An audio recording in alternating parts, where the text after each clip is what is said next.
During the early session, USDJPY tested the 156.91 level, where a positive MACD crossover confirmed a buying entry, leading to a 30 pip gain. Geopolitical tensions in the Middle East have provided additional support for the dollar, while the yen has softened. However, the pair is approaching the 157.50 level, a zone previously marked by Bank of Japan currency interventions. Would you like to read more good news about USDJPY, tips, and beginner? In the second half of the day, market participants will focus on US factory orders data. An increase in these orders would indicate rising demand and economic strength, likely strengthening the dollar further. On the other hand, a decline could signal a slowdown in production, presenting downside risks to the current bullish momentum. Alongside the economic data, a speech by Federal Open Market Committee member John Williams is expected to impact market sentiment.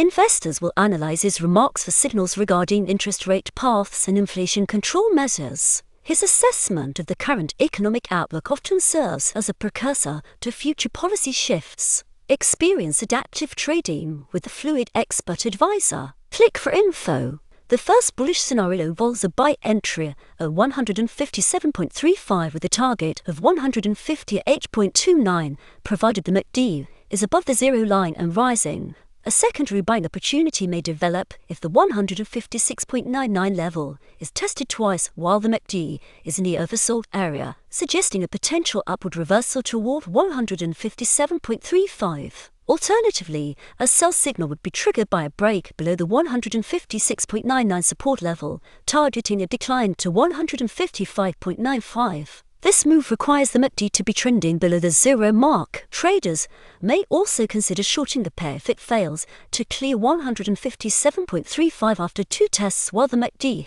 is in the overbought region, targeting a move back toward 156.99. Thank you for reading. Level up your trading with proven robot FX expert advisors. Check them out now.